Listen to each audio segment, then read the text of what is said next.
Hola, muy buenas tardes a todos nuestros radioescuchas. Mi nombre es Suset. Y yo soy Erika. Bienvenidos a Culturas del Misterio, en su estación favorita 105.8, donde el aprendizaje importa. El día de hoy nos acompañan los expertos en culturas, Alejandro Barrera, Luis Contla, Andrea Cardoso, Uriel Sánchez y Emiliano Velázquez. ¿Cómo están? Díganos, ¿qué saben de la cultura egipcia antigua?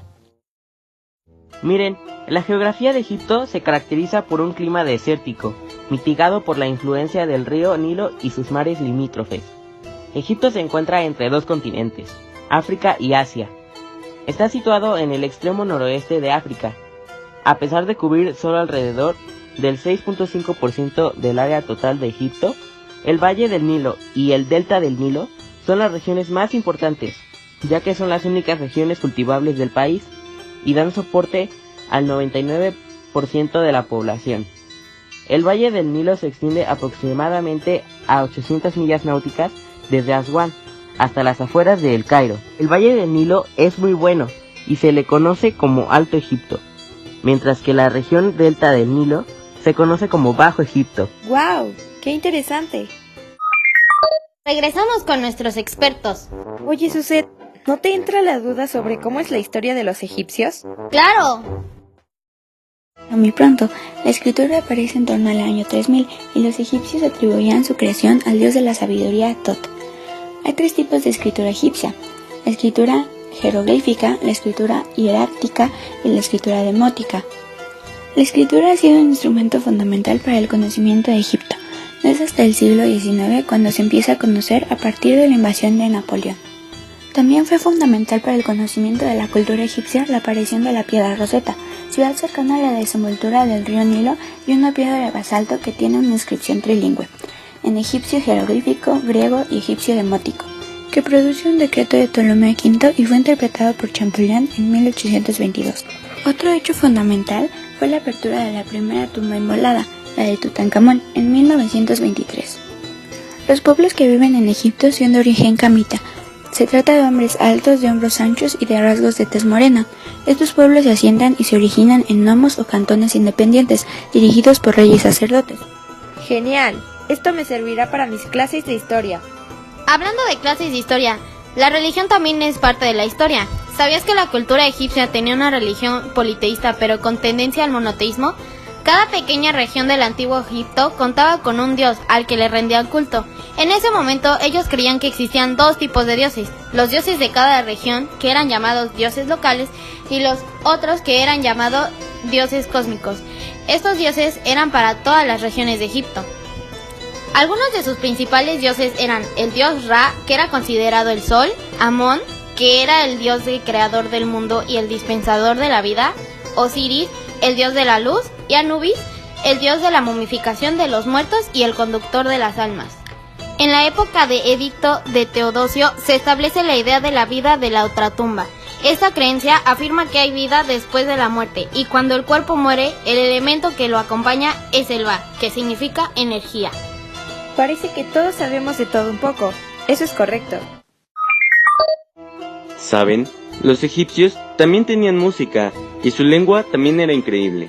En la antigüedad, los egipcios empleaban la música en diversos medios que creaban música a través de su vida cotidiana, para transmitir ideas, incluso para ceremonias formales.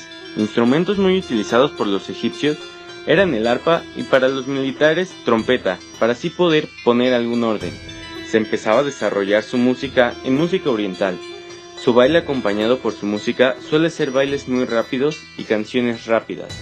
En la lengua existen dos tipos de lengua: demótico, que era hablado en el siglo VII a.C., y el copto, entre el año 300 y 1400 después de Cristo.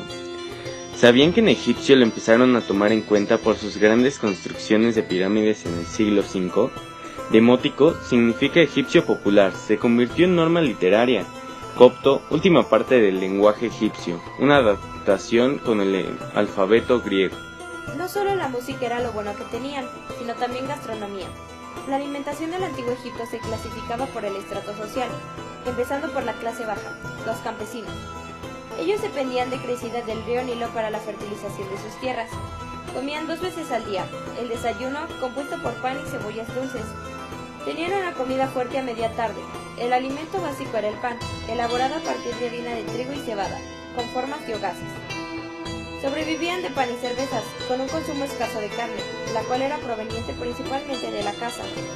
El consumo de pescados del río eran percas, siluros y carpas. Para completar su dieta diaria, consumían leche, queso, verduras y leguminosas. Para conservar los pescados, los solían salar, sin escamas y fileteados.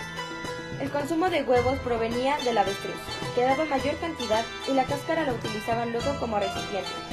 Todo esto me da hambre. Ya volvemos.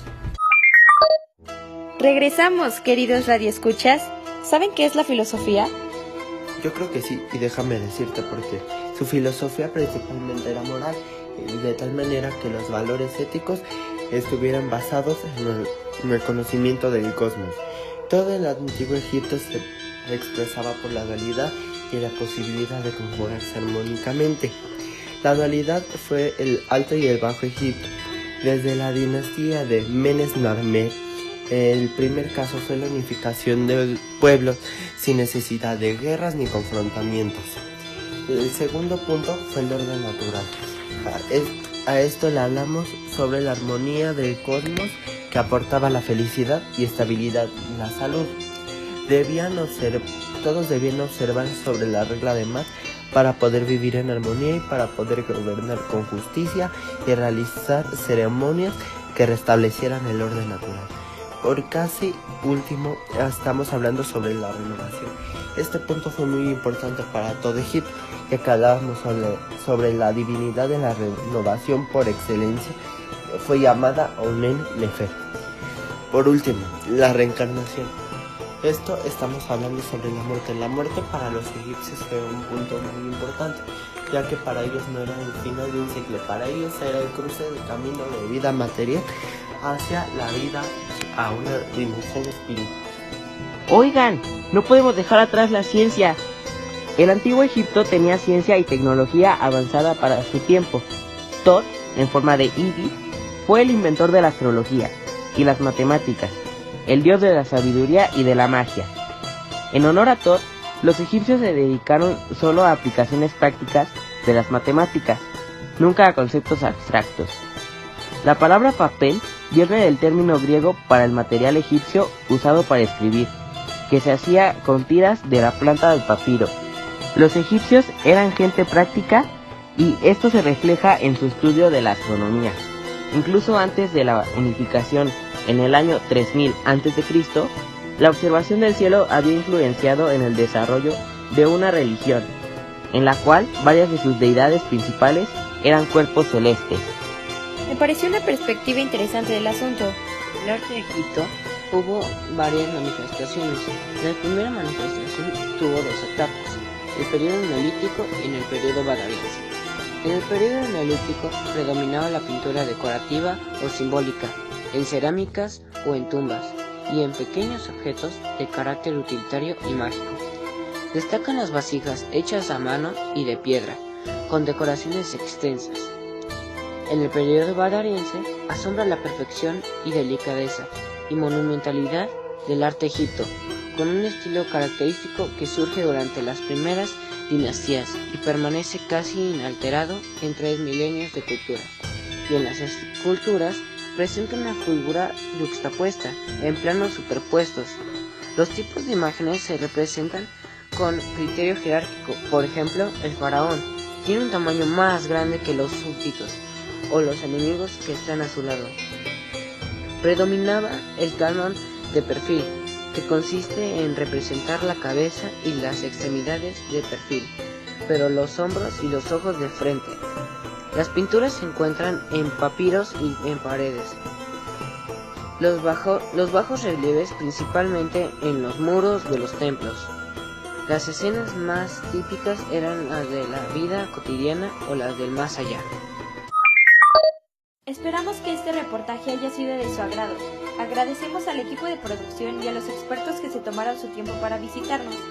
Hasta aquí la transmisión de hoy. Los esperamos la próxima semana. Que tengan un buen día.